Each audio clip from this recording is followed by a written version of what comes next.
We are joined by Owen Lingley. He is the owner of Craft Canning. Welcome. Thank you. How in the world did you get into your line of work? Well, I used to work for a yeast laboratory.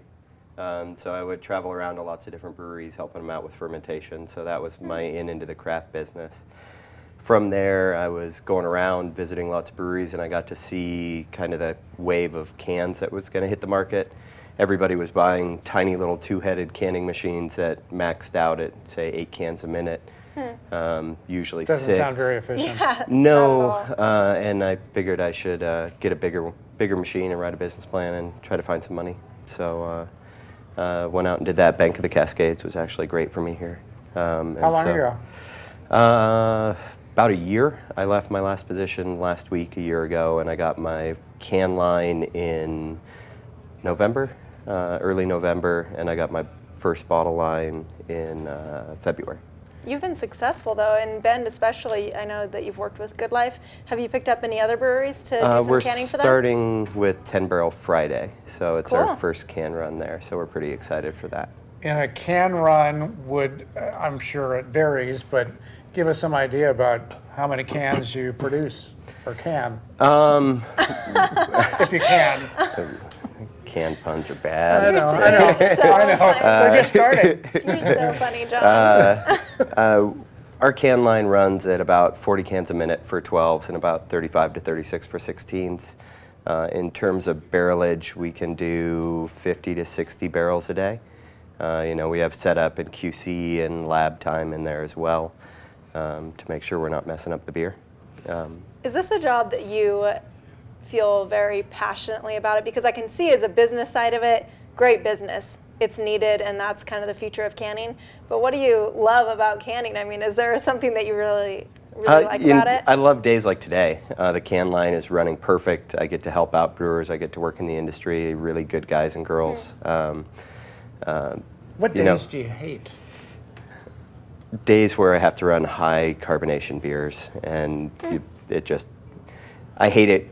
Days when I can put 10 ounces in a 12-ounce can. Those are really, really bad days. Other than that, I'm really happy with my job. I love it. Is it a complex machine? Yes.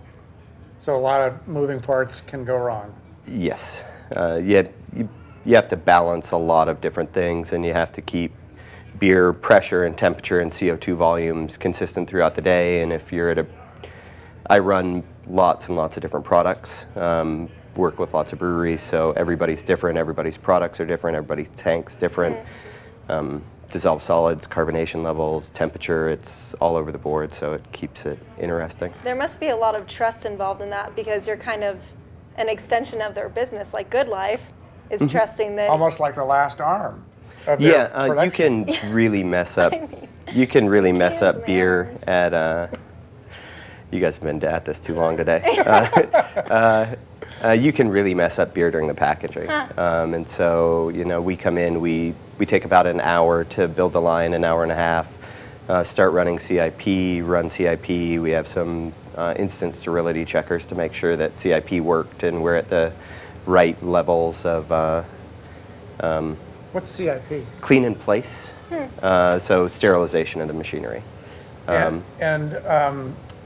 We've heard, and you're going to be the expert on this, but that as far as preservation of beer or whatever product you're canning, cans are some of the best vehicles you can use. Cans are the best.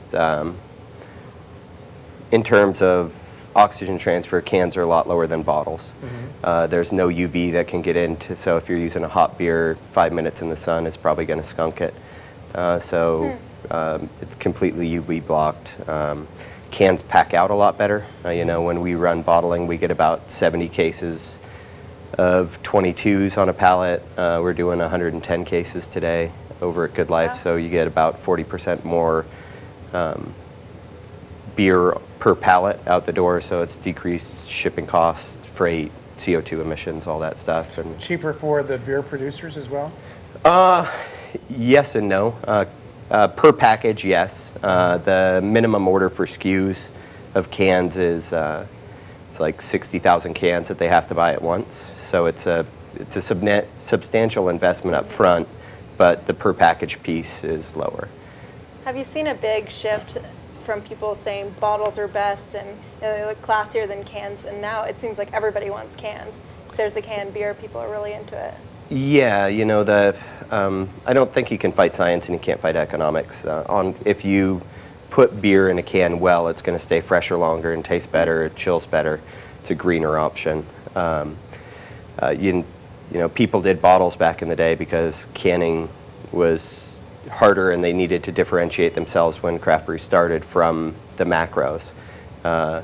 Now, you know, I think the market is there that people understand the quality level, and good beer in a can is going to promote good beer in a can. So You used to be involved with yeast. Are you mechanically oriented? I mean, when you got this machine, did you know what the heck you were doing? You know, Hopworks Brewery was really good to me. They got the same machine that I have, and so I interned there this summer, and you know, my first day on the line, the only guy that had training there was gone, and so it was me and Trevor Bass, and we just, you know, tried to put beer in a can, and it was pretty rough for a while there, but... Do we have any video of it, of that first day?